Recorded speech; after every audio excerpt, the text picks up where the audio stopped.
Hello, hello, hello, everybody. We're on week 2 with our new setup, and I actually um, calibrated, that's the word, calibrated everything on here ahead of time for the stream. That's what I was doing just now. So what we've got today is, I don't remember if you were watching last week, like I chatted with Aidan. Aidan, there's the bunch of letters he has after his word. It's name. Actually, that is what looking at usernames is for. He is the same username everywhere, so let me see. So yeah, I was chatting with Aidan DVG in the chat, and he was like, "Hey, I can send you a sample of some Sailor inks and like Sailor Studio and and I was like, cool, yeah." And I was like, "Hey, yeah, I'll send you a sample of this ink of that Australian opal mauve." And he was like, "Yeah, I'll send you samples." So we swapped samples, and I got them this week because we were both. Mine are still in shipping to him, but he was super speedy sending them to me. So I got 3 samples from him. One is expected, and the other 2 he was like, "Hey, go through my fpc.ink," and we basically traded 3 for 3. So I got 3 samples. We've got Sailor Studio 123, which is fairly infamous right now out in the stationery world for its multi-chrome shading possibilities. Let me adjust the volume right here because I see myself spiking. Okay, cool. So it's known for its multi-volume shading or multicolor shading, which isn't coming through as much on the webcam here, but it definitely is doing its thing, where it's kind of a like bluish gray that has undertones of green and purple that really come through. What you're seeing right now in the webcam is actually the dominant color. That's going to be most of what it's going to look like in writing. At least from what I've seen on the internet, this craziness doesn't come out unless you use real big swabs or like have just a ton of ink on the page. But we're going to test that out today, see what it looks like in a fine ink. The other 2, I was like, I don't have any like bright yellows, which is weird because I really like bright yellows. And I saw he had this Akkerman Dutch Masters number 3, which has been on my ink wish list. I was like, yes, I would like a sample of that, please. And it is a very vibrant, like, yellow. It is yellow, and I love it. And then I also was like, oh, Monteverde released these new, like, baked good themed inks. And so I was like, let's do the mango one. That's what he had. So I got some of that. And it's actually fairly close, as you can see, to the Akkerman Dutch Masters, but it's slightly darker. It's got a hint more of orange, which comes out in the swab a bit, but it really comes out in the writing. The writing, you can read it more in this one. But so I'm going to do these 2 today, and then we're going to do this one next week. Which, now I'm going to figure out where to put it. It's going to go over here for now. Okay, so we're going to do hello, Radwell. So we're going to do Sailor 123 first. And as expected, it is very different from Australian Opal Mauve. I thought this would be too light to compare to it. It also, apparently, I picked the wrong, like, dominant color line. This is a more gray dominant color versus Australian Opal Mauve was more purple.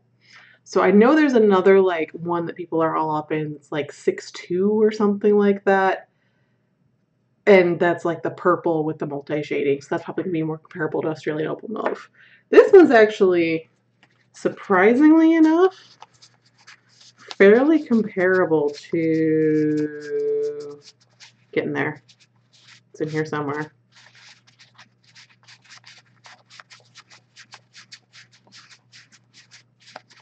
Oh yes, Starry Ink Silent Corduroy. So Corduroy is more blue than 123 is gray, but Silent Corduroy actually does have a little bit of that purple like multi-chrome shading going along with being sparkly. And this is probably the most similar ink I have in my collection to 123. This is almost harder to get a hold of than 123, so like take it for what it's worth. But it seems like a lot of the like East Asian brands and like Southeast Asian as well are doing a lot of this like these really cool color things going on, and I really dig it. But yeah, so let's ink this up and see how it goes. Yeah, Silent. So I bought a bunch of like I have a bunch. Silent Corduroy is one of those where I really like it, but I like never ink it up. I think it's because I've been doing all these ink reviews.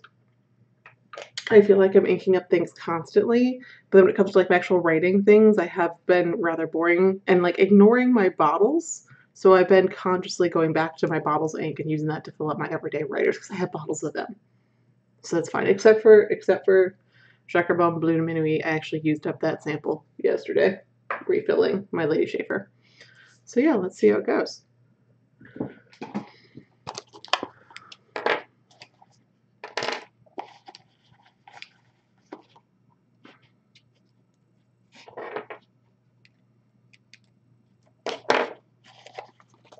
I'm actually really interested to see what this looks like in fine, like a bunch of different fine pens, because like I said, this ink is hot right now, but it's hot, like, it's all like your standard like sexy ink swabs where it's like big fat nibs or flex nibs or just like swabs on the page and not a lot of like what it actually looks like in writing, like what you would use every day.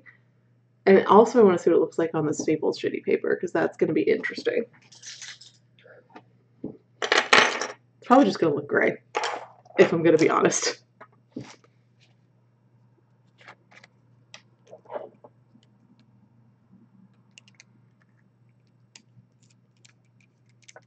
And Aidan actually sent me quite a lot. I said, you only need to send me like 1.5 ml because I know those bottles are tiny. He was like, here, have 3 milliliters. And I'm like, thank you.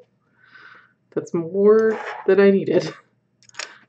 Because like I said, I am well aware that those Sailor Studio bottles are tiny and expensive.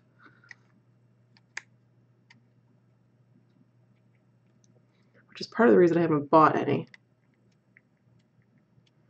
Also, it's like choice paralysis. It's like, dude, there are so many. Which one do I even go for? And it's very hard to get samples of them. I don't like to get full bottles of things before I sample them. But mainly it's been the so expensive. Well, no, I will say it's mainly been I haven't seen them in person. Because there's a lot of inks out there that look real sexy on Instagram, and then you get them and they don't necessarily work for you. This is what samples are for.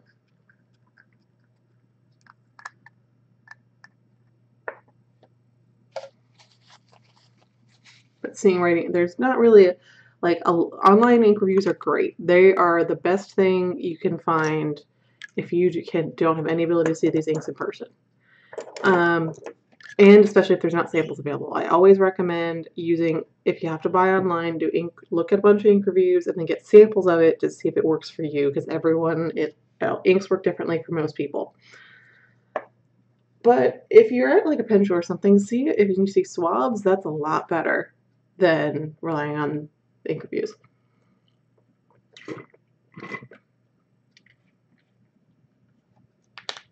Yeah, no, there's literally 100 of the Sailor Studios. It's just like, I don't even know. And like there's the hot ones like 123 and the 162 or whatever, but there's so many other ones that I'd love to just, I don't know. I don't want to do a full Kelly and like get all 100 of them as samples. Oh yeah, so here's the Australian Opal Mauve. It looks actually more similar in the camera than it actually is, because this is draining some, like, this camera brings out the blues And so it's making them equalize. Let me get the... Okay.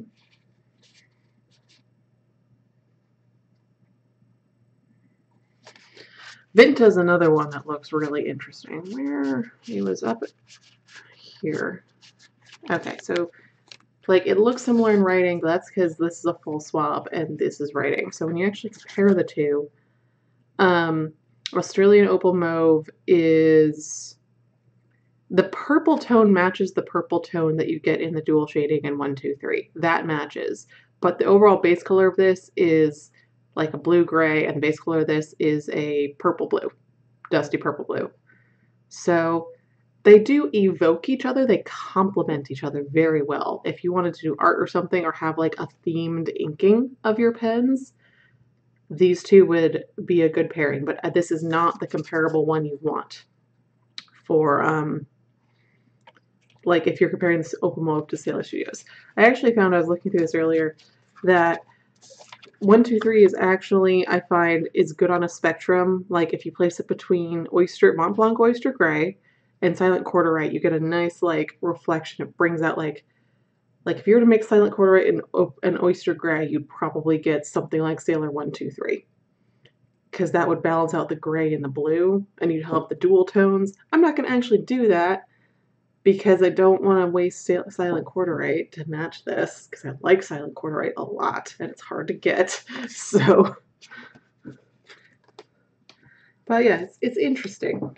It's all these like weird color family stuff. There's a lot of colors going on at once. So it's like, how do you classify them? Okay, so let's do... I also cleaned my desk this weekend, and actually my entire apartment, but that's neither here nor there. And so it's like, oh, I have spots to put things. Look at this. It's a miracle. Okay.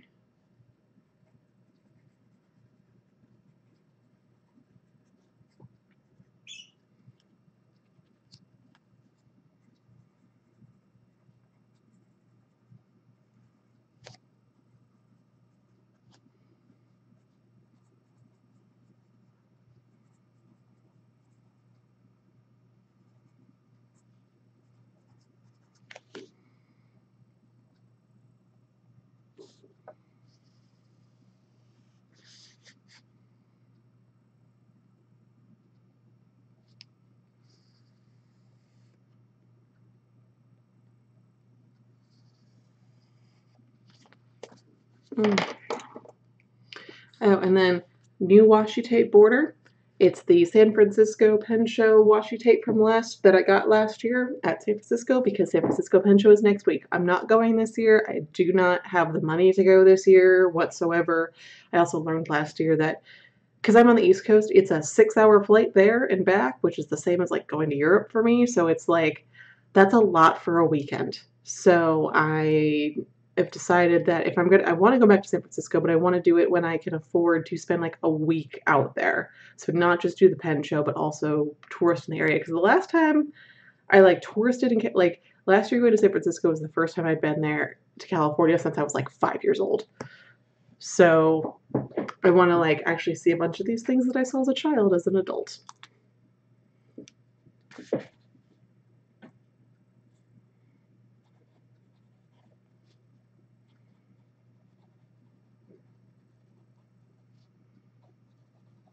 Yeah, this is coming out as just like gray. Of course, this one, the undertones come out as it dries. So we'll see. But right now it's actually reminded me a lot of Kirasami in writing, just for this little quick bit.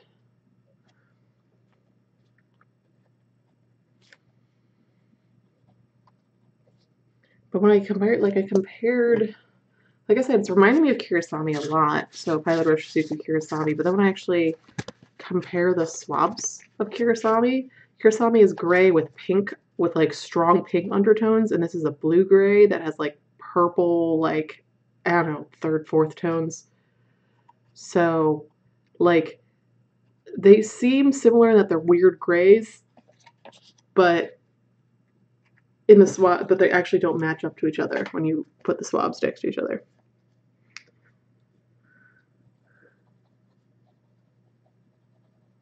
This is actually much more legible than I was imagining.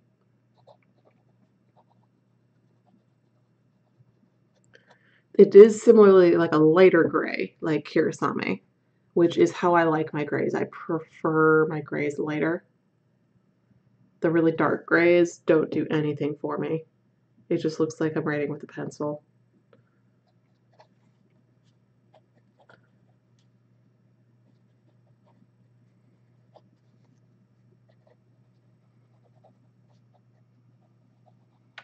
Like Diamete Earl Grey, pretty color, doesn't do anything for me when actually writing with it. But that's a personal preference.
I will say it's light enough that I can't tell if it's dry or if I just am pressing down hard because I want to get more ink on the page.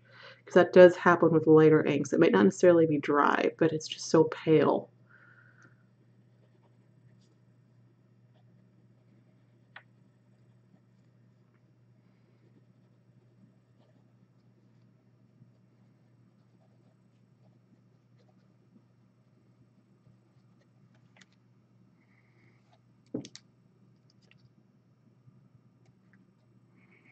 I'm just looking at this. You can kind of tell something's up with this when looking at it, but you don't see like you see in the swap, like, oh, there's like straight up like pink blotches.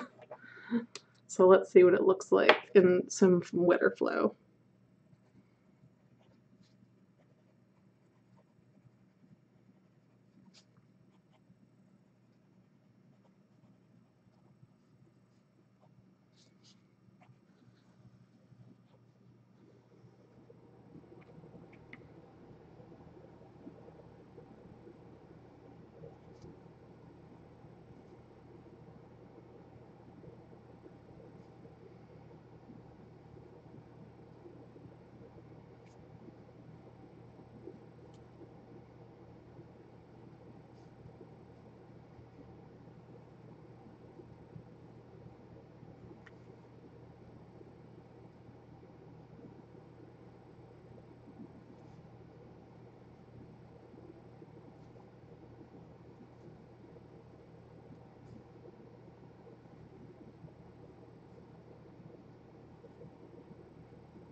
So I can definitely see, it's hard to see in the camera, but so my Waterman, as you probably can tell from all my reviews, is of my ink reviewing pens, they're all fines, but this is my broadest fine. And so this one is, you can actually see the undertones come out a bit more in this. So we're going to see with my wet writer if that's going to be our sort of test to see, is it the fact that I can see more of it because it's writing wetter, or because there's just, it's broader, so you have more space to see what the ink is doing. The ink needs to seems to need space to spread out to do its fun properties, because like shading can happen in whatever.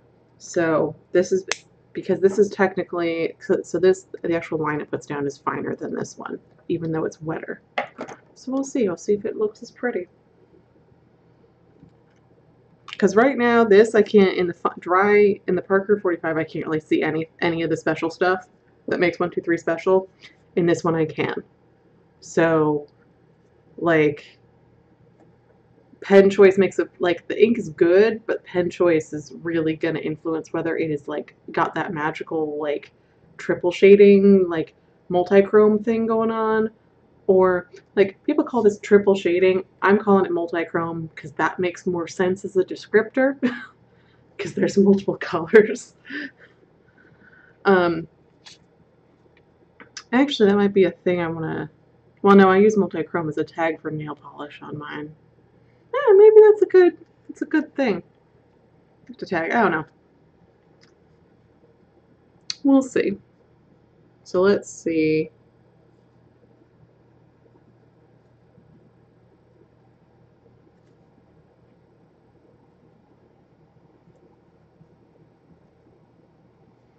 If it needs to be wet or wide.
Okay. So by far, I was going to say by far it looks best in the wet pen, but it's most legible in the wet pen, which should surprise no one because this is a super pale ink. Let me actually bump up the gain a little bit so you can see a little bit better. Okay. So, yeah. So it is, you can see the like multi-chromeness in the wet pen as well, but because there's just, it's so much darker, I don't know.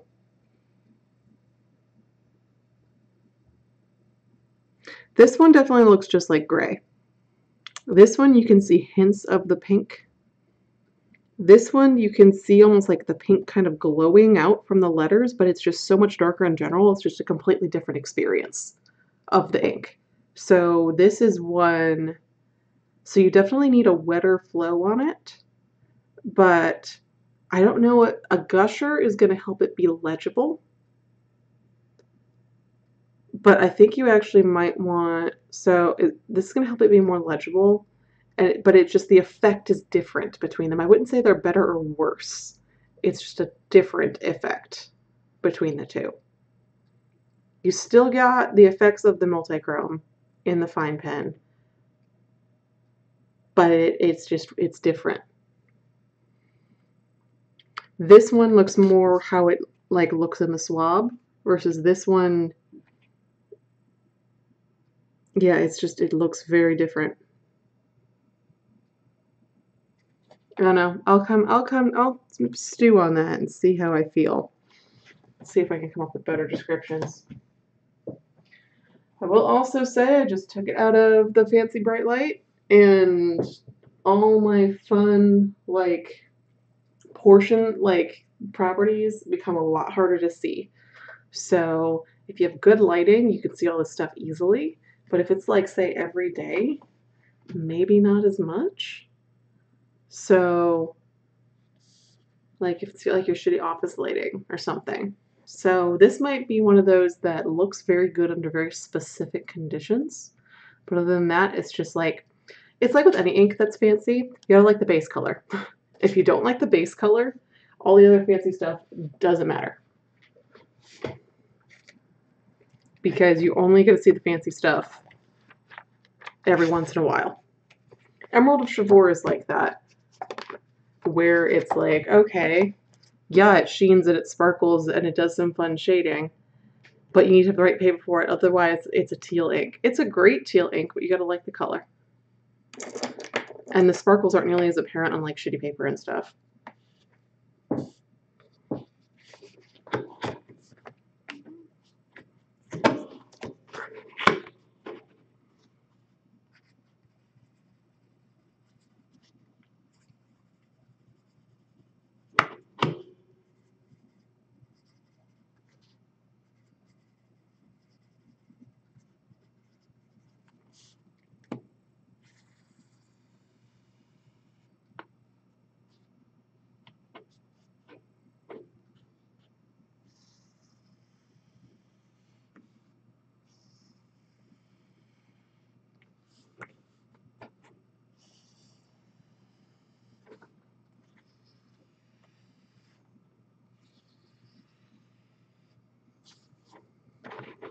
Okay.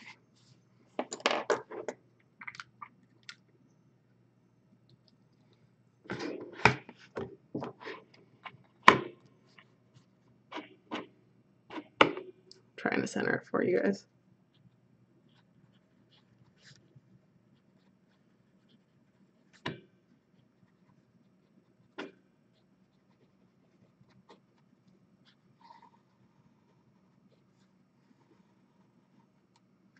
Actually, you know what?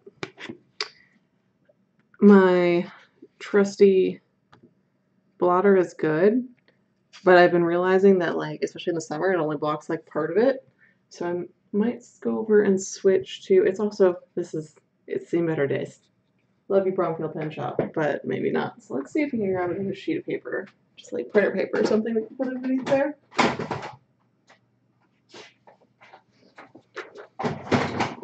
Absorb all the hand oils. It's not advertising a fun pen shop, but you can't really read the thing anyway. Oh, camera settings are up front.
I'm going to go ahead and say it's not a pale thing. This is just a legitimately drier ink.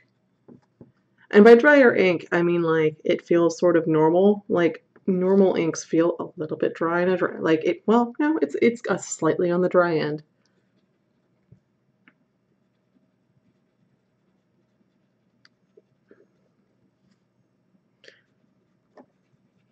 Or you know what? There was another ink. One of the East Asian inks I got at San Francisco last year that felt. I don't remember which one it was, but I remember writing this description. That felt slightly dry in a dry writer, fine in a regular writer, and like a gusher in the wet writer. So it like went from one extreme to the next. That's what this feels like. I'm gonna have to go back and look because I want to say it was Silent Quarterite that did that. So maybe the dual shaders just have, or like the multi-chrome ones have weird flow. I don't know. Which would make sense because you got this like separation and like mini chromatography in place going on.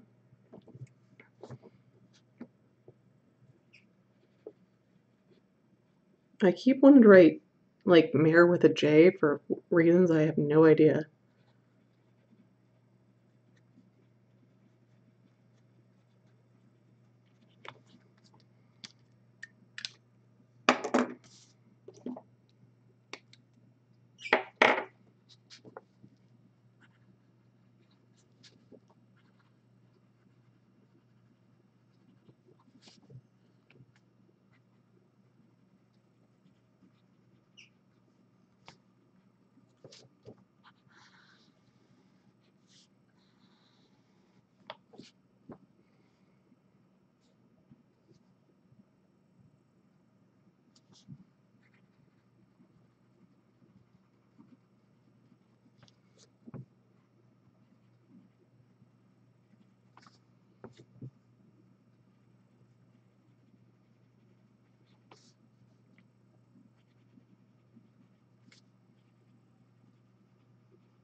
Okay.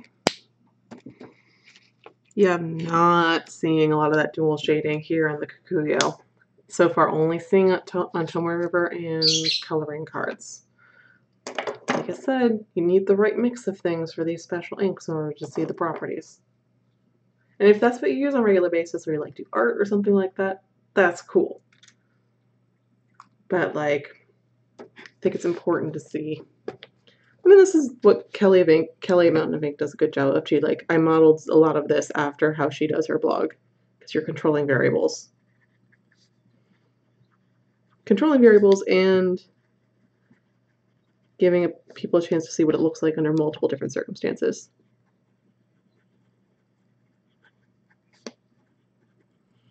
Though with her studios, she just did quick writing and swabs. She didn't do her full, like all the different nib sizes, like because she bought all of them. She bought samples of all of them, so she had to move through them.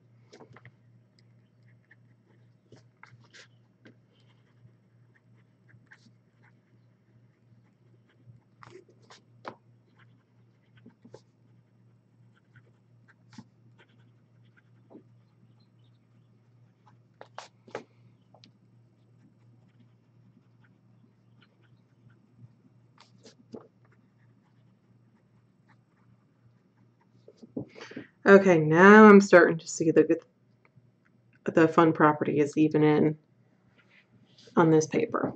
So you want a wet writer for this one, folks. If you want to see all the properties on a diversity of paper and also want it to be legible, you want it to be a gusher, even in a fine pen, because I can still see it here. So also know that this one isn't just relegated to broads and stubs and other italics.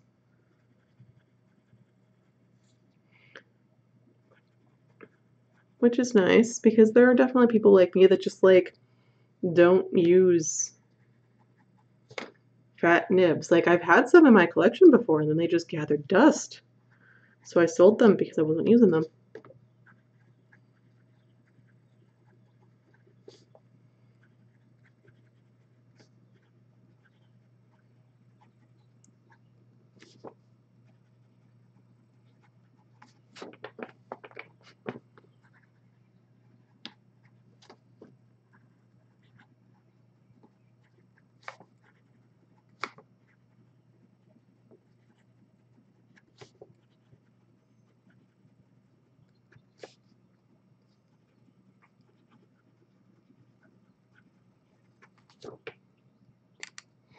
Yeah, it's definitely not as robust as on the Tomoe River, which makes sense. Tomoe River brings out a lot of the fun properties and inks.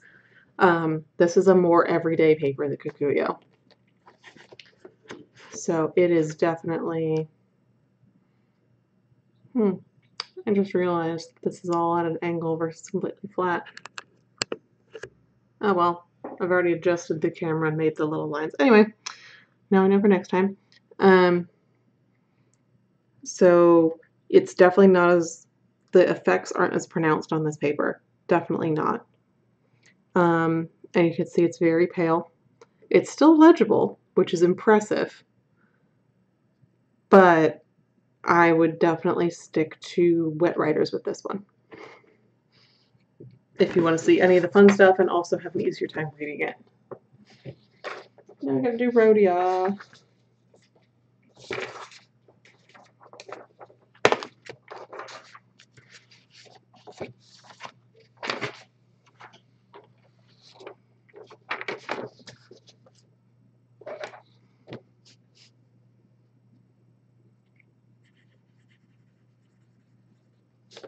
Still, I looked at it, I'm like, damn, that's pretty ink. Oh, I have a bottle of it. Yes, that's right.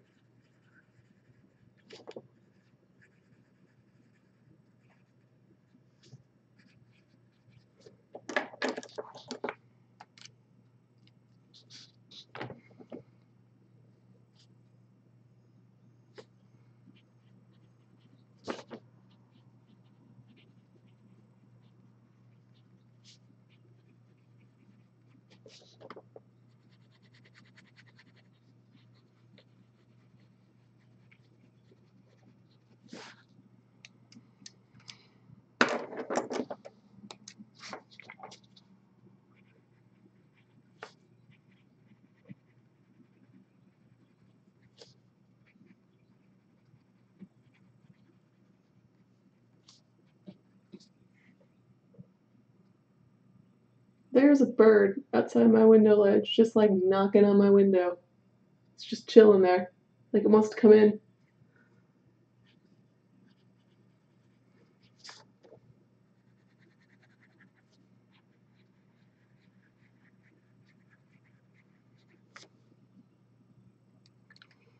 There's sparkles coming out. Apparently there's still sparkles in this feed from like 5 inks ago. So I have a sparkly Sailor 123. That's hilarious. It actually looks really pretty. It's like silver sparkles. It fits. So if you want to make this ink even more absurd, get yourself some silver shimmer powder, add it to this.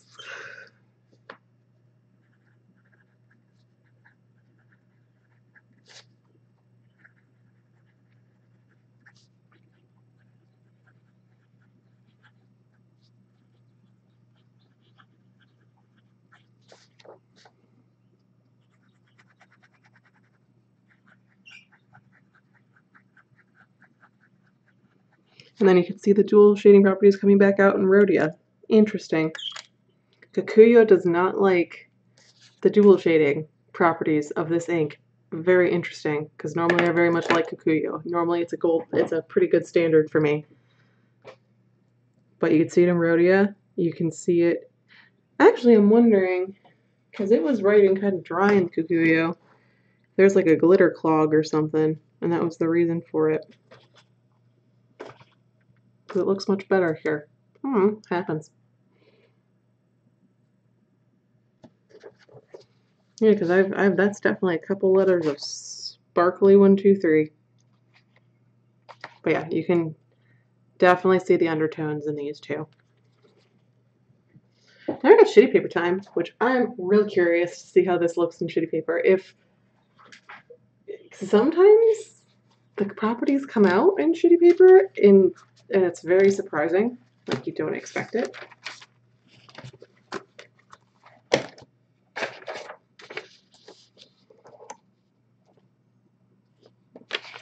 Also, a drop of it got on this paper and it's like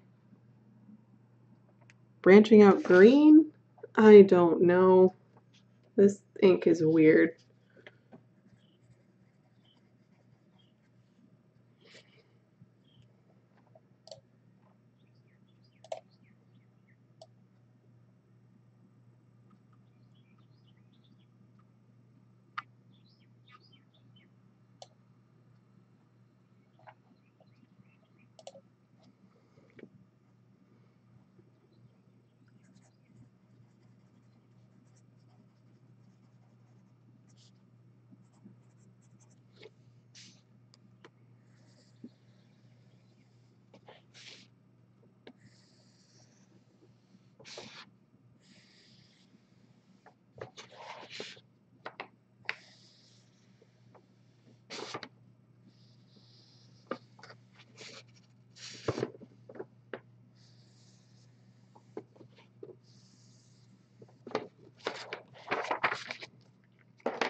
So not really seeing much of anything in terms of pen effects, but I wasn't expecting it because we haven't really been seeing it with that tri-writer.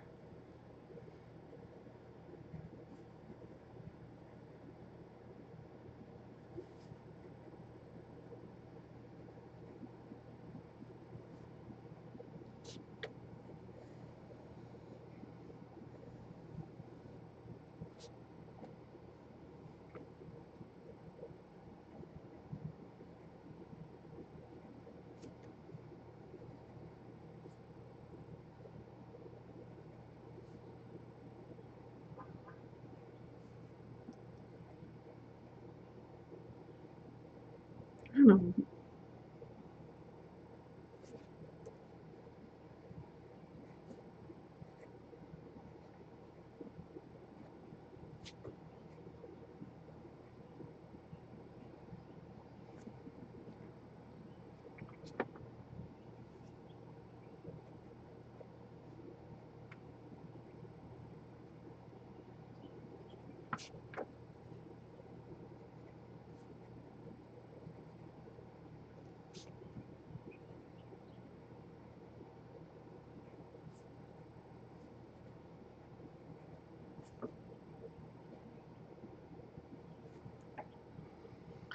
Yep, not seeing it. Just looks gray on the shitty paper, which is honestly like, say what you will about shitty paper, it is very good at telling you what the base color is of an ink. Like with, especially with like those super sheeners and stuff, and like actually a lot of heavily sheening inks where you like can't tell what the actual color of the ink is. Use it on some shitty paper. That'll get rid of all the extra properties and tell you what the base like color of the ink is. So when in doubt.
Okay.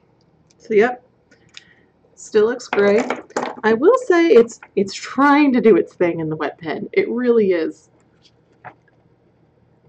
And you can see that it's trying to do something fun in the wet pen and the sheet of paper. But you're also getting your standard feathering and everything from a wet pen on the sheet of paper. So it's probably not worth it. That's actually pretty bad bleed through for an ink that's this pale. Normally the pale ones are a little bit more forgiving in the show through and everything. This isn't as good as I expected. Though interestingly enough, it's the green undertones that are coming through in the bleed through, which is interesting. Okay.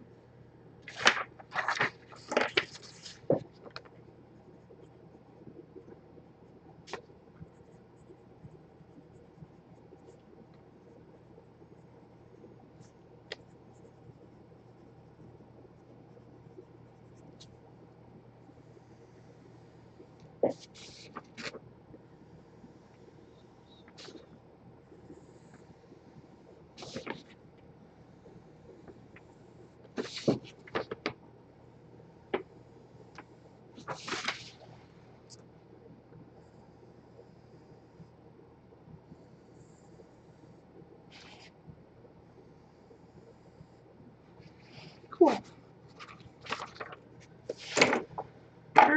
Knocking things over.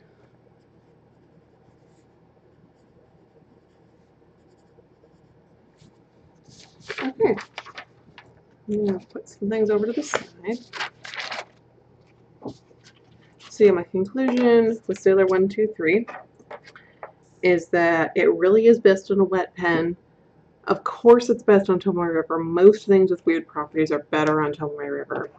But it is still perfectly serviceable for you if you use pretty much only use fines like I do. Japanese fine, Western fine, it does work. Clearly, you're not going to get quite as bonkers effects because you're going to have less ink on the page, but you still get some of the fun stuff. It works better with a wetter pen, but it also works well in this regular writer as well. It's most legible in the wet writer by quite a lot. So if you want to like use this for everyday notes or something, get it in a wet writer. And like you normally are, like have tiny handwriting, wet fine writer. Which normally like that's not going to get you as much of a hairline as like a dry fine writer, but like then, like I said, you get the cool effects. Okay, so I'm gonna go clean pens, and when we come back, we're gonna switch to something almost completely different, which is bright ass yellow. And that's really not coming across how bright it is here. Let me see. I'll see if I can mess with the white balance to see if I can get it so you can see the vividness of this.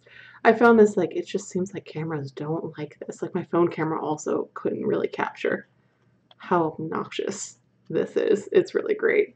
Actually, maybe this camera will do better. Yes, okay, so it looks much better when I hold it up to my face. That's more what we're talking. Good to know that. And you can actually, nope, okay. Maybe you can see the undertone a little bit better? Not really. But yeah, so this, for some reason, it's a shittier camera, the one on my face. That's the old camera. Likes it a little bit better. Still not quite accurate, because there's a bit of orange in it. But yeah, there you go. You get the idea. It's something about desk cam, something about this orientation makes webcams weird when it comes to color. I'm not quite sure why. Anyway, I'm gonna clean pens now. I'll be back.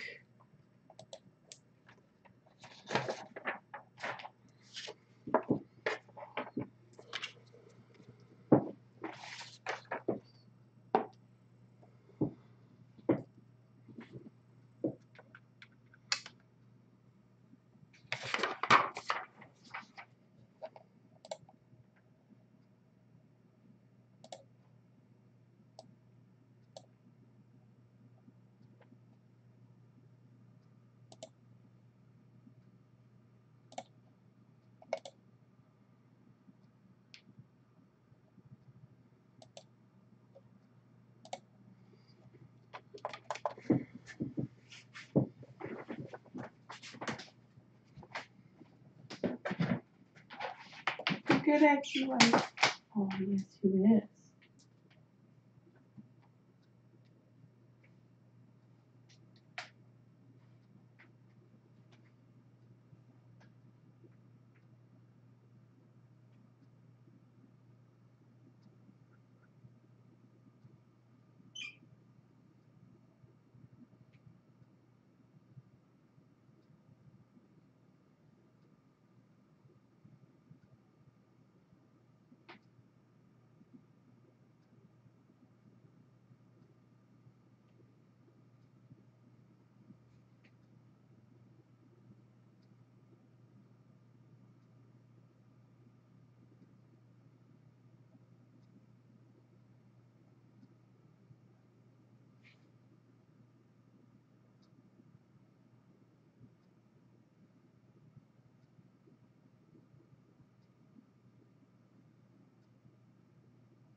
Hello, hello, we're back. So, quick comment on the Sailor 123 cleaning. Like, the red component that's in there wanted to, like, try and stain my sink. It was weird.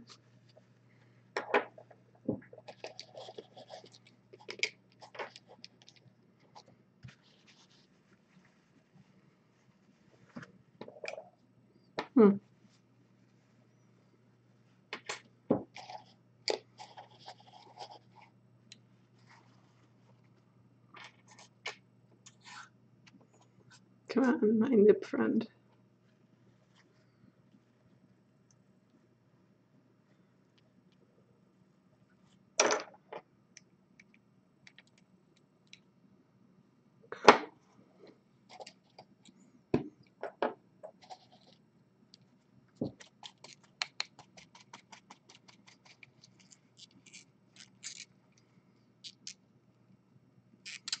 Yeah, I'm just looking at this and I'm looking at the white balance. I'm like, yeah, white balance looks good. So this camera just doesn't like the really bright yellow.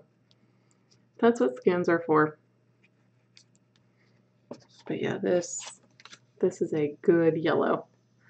It's got like, I guess, a little bit of like a slight orange tinge to it. This makes it look more pure yellow than it actually is. It just is not capturing the vibrancy.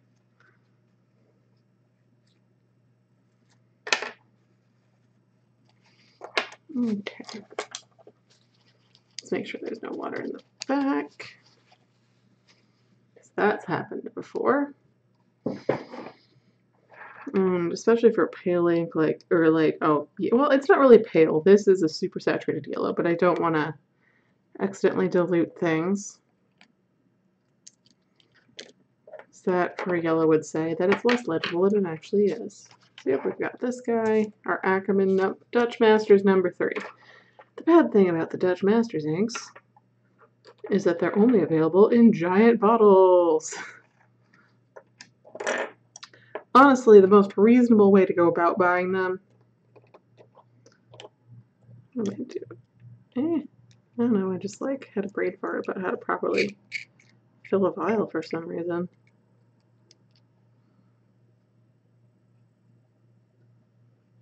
You know what? That's got green on it.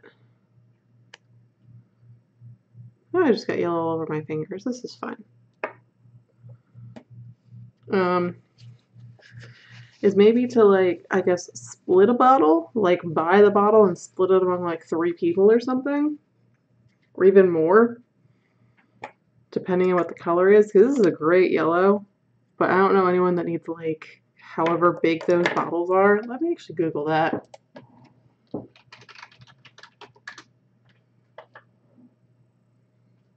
Dutch Masters. Oh, Aqua got out of her cage.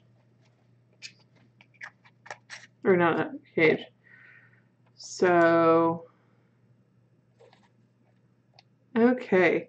So it is only available in 120 milliliter bottles, which is rather large. Aqua? Say hi to the camera, Akiwas. It's an Akiwa. She's very cute. She was sleeping off her dinner, like she normally does. But now I'm going to go put her in her cage.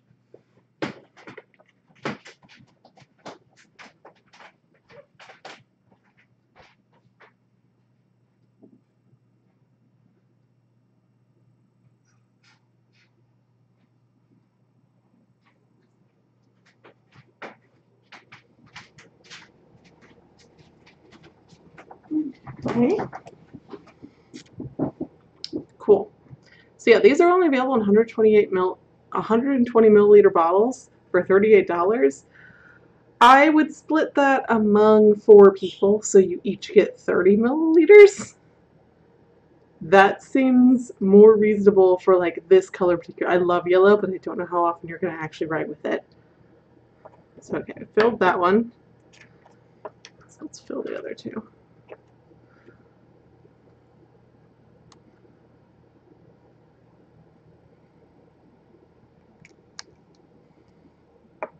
So bright and cheery.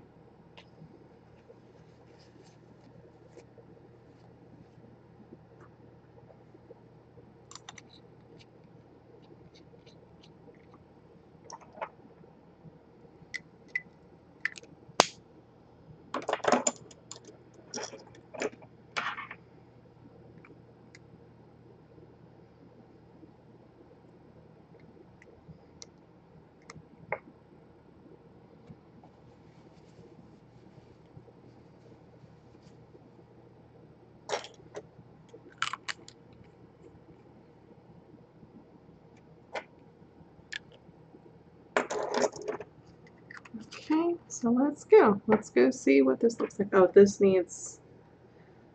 It's like redundant. I'm like, normally I would like use this no problem to sharpen it in something, but for some reason for this ink reviews, I prefer it just like tip-top sharp.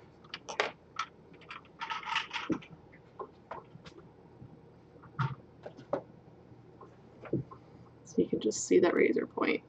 I think we're like almost past Steinbeck stage. Well, I guess this is Steinbeck's.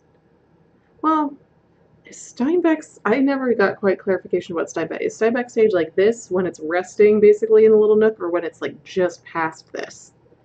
I don't know. Someone please confirm with pencil people what Steinbeck stage officially is. Is it this or is it this?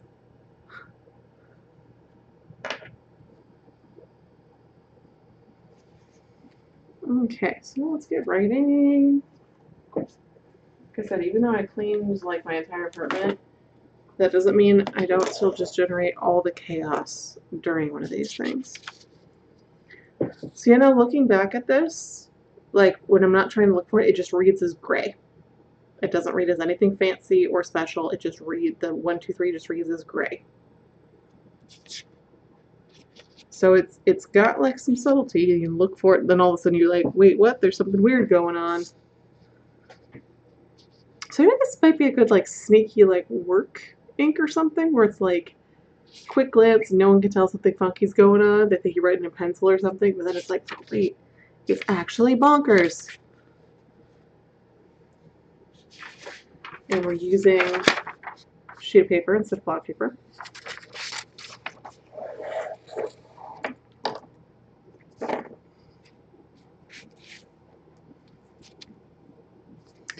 I forget, did I just write number 3 or number 12?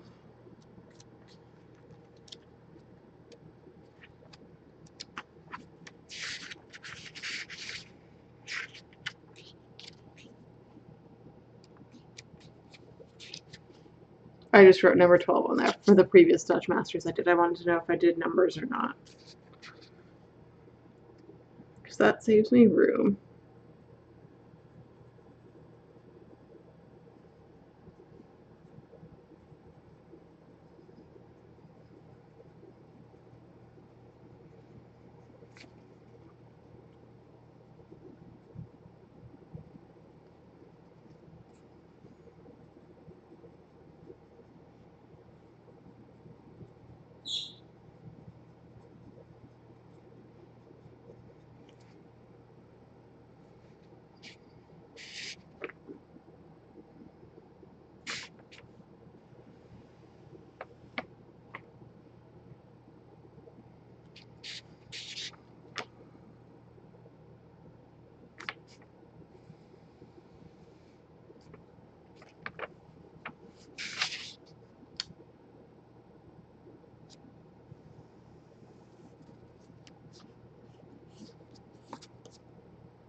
That is surprisingly legible for how bright it is, which is part of the reason why I wanted it.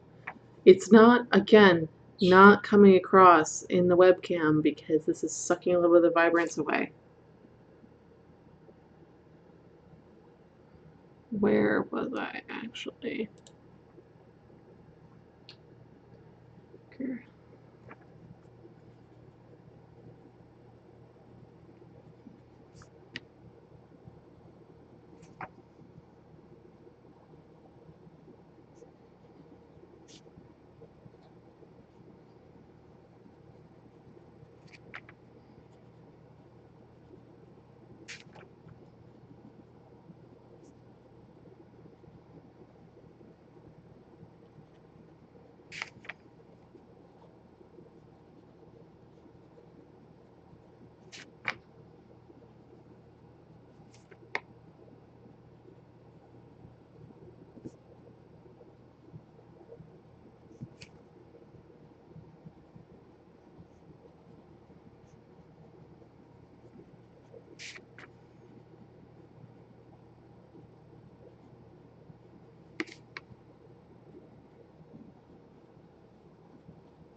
This is coming off as like really light and illegible in the webcam. Trust me, you can actually read it quite easily. This is the case where the webcam is not doing it justice.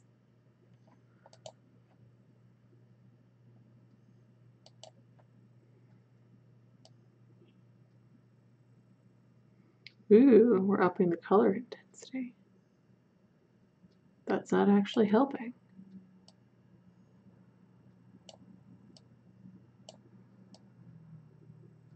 That also didn't help.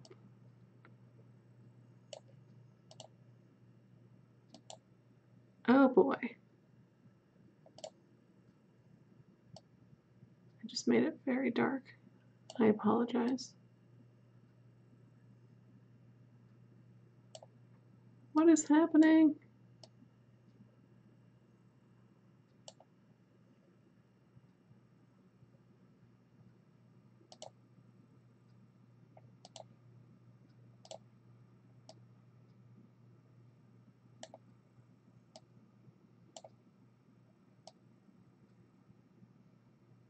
There we are. Sort of back. Yeah, the white balance here is not the greatest. Okay. Anyway.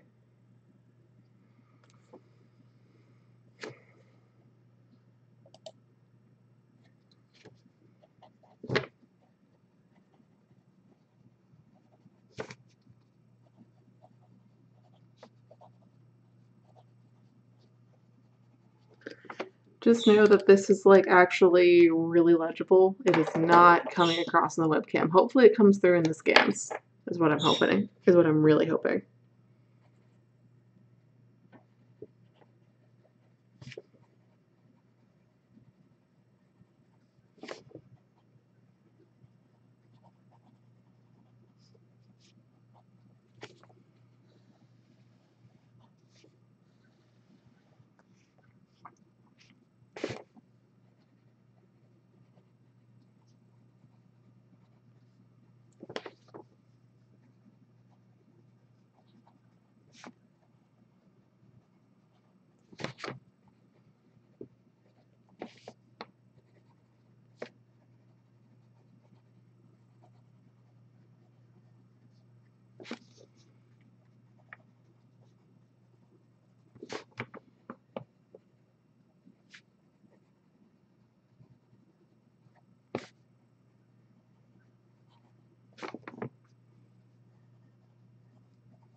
This is writing drier than it should.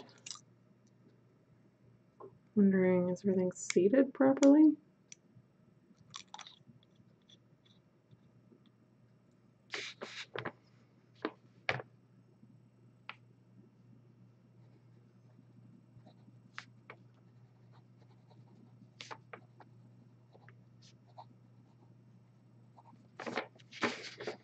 Okay. Again, it is just not coming across as vibrant as it actually is in real life. The webcam, this webcam does not like making this vibrant at all.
So I must say, even though this is very pretty in the regular and dry riders, it got just a million times prettier in the wet rider. Like, holy crap.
So it's definitely more orange in the wet rider. You can definitely still tell it's yellow, but it's leaning more orange yellow in the wet rider versus it's just straight up yellow in the dry and regular, and I love it, and it's actually legible, and that's amazing. So yeah, this is gonna be you're gonna have to wait and see for the scans to really get. Well, maybe I can hold it up and see.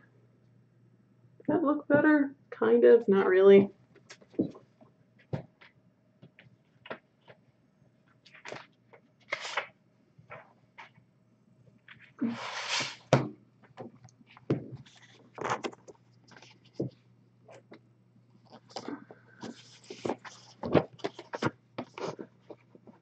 Yeah.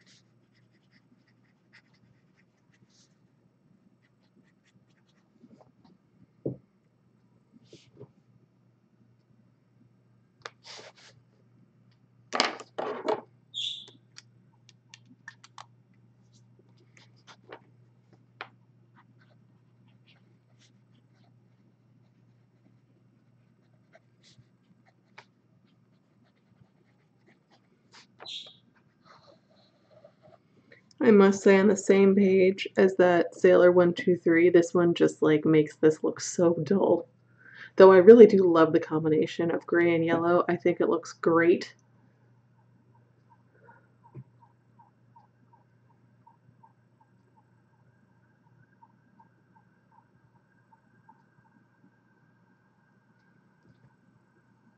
Okay, where was I in the right hole?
is also all of a sudden starting to feel drier than it should.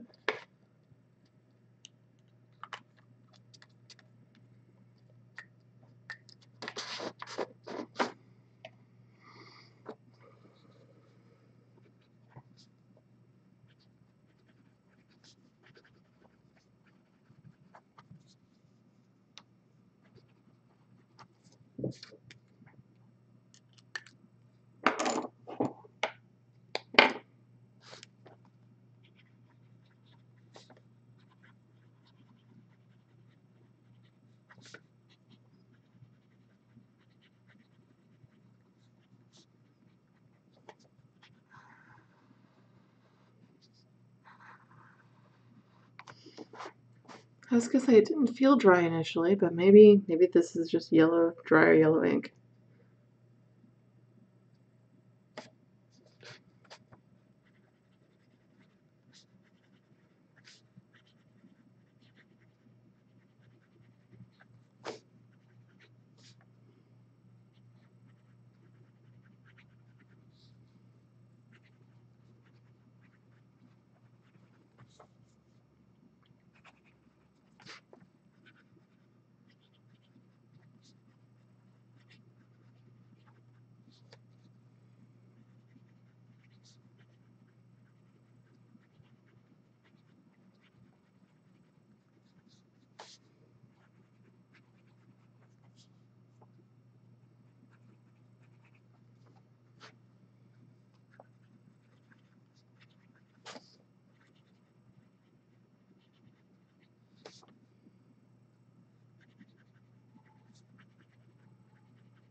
Okay.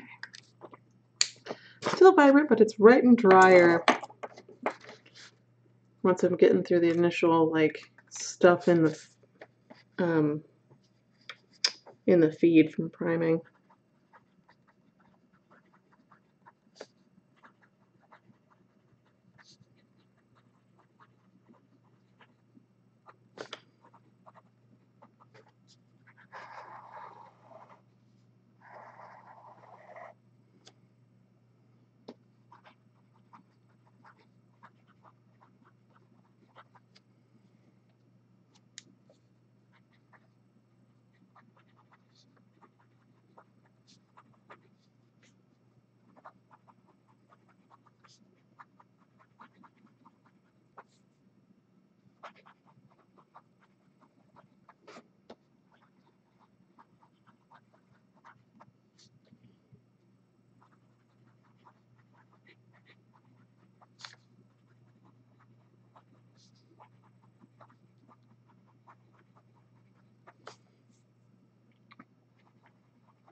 Okay.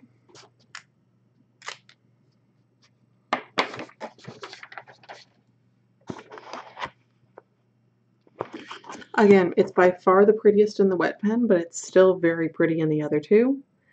I almost want to say that this is one of those that the cream paper actually helps, because it actually helps bring out the yellow undertones. This is not uncommon with anything that is in the yellow spectrum. Like Yellow greens tend to look really good on cream paper. Browns look really good on cream paper, so yellows as well. I'm not surprised.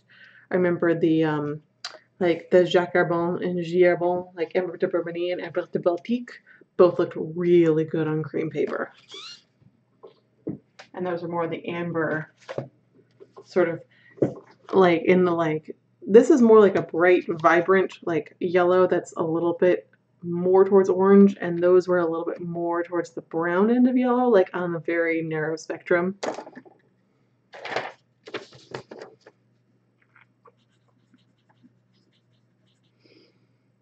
Whereas here when I look on the Rhodia, I can see all that fun stuff with Sailor 123 happening.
Yeah, that's, for some reason it's not as good. In both the other papers, it was really like excellent, like amazingly pretty in the wet pen. But on this paper, it's just is more meh in the wet pen. I don't know. This is why we do multiple different papers, because each of them shows things off and it shows different parts off and reacts differently. Also, we're doing much different papers because I have a notebook problem. I need to use them.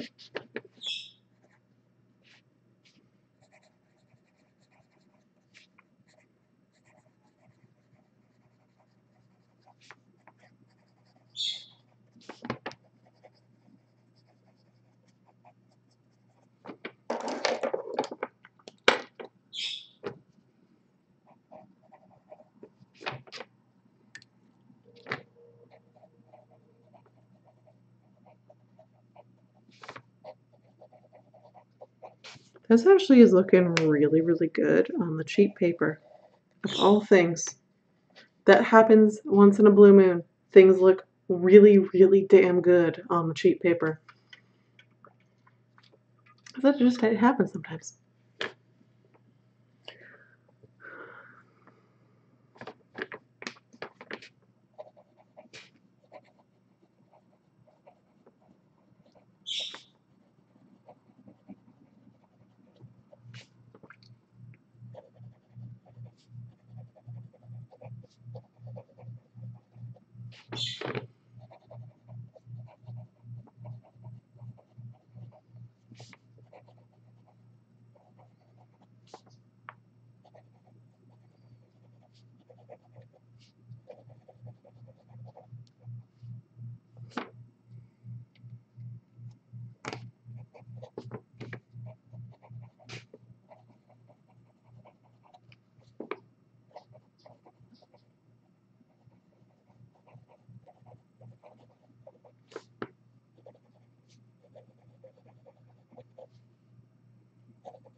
Yeah, who knew? It looks really good on shitty paper.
Okay.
Okay.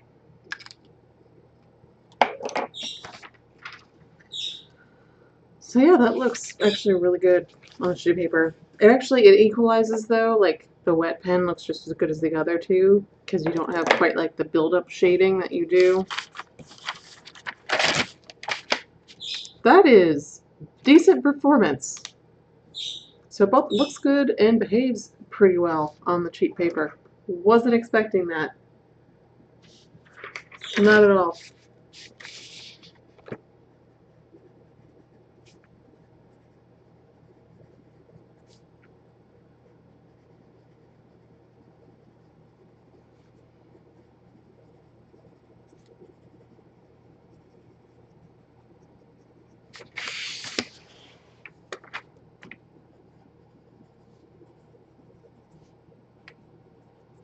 Okay. So that's going to do it for us for today, everybody. Thank you for joining me. Next week, like I said at the top, we're going to do the other one that I got from Aidan, which is the Monteverde Mango Mousse from the new Sweet Life collection, and it is another yellow. It's a hair darker than this one. And then after that, we're going to resume with the box full of sparkly ink samples, which it's been like a couple weeks now since I've touched. It's been like 2 weeks since I've touched them, so it's going to be like 3 weeks between sparkly inks.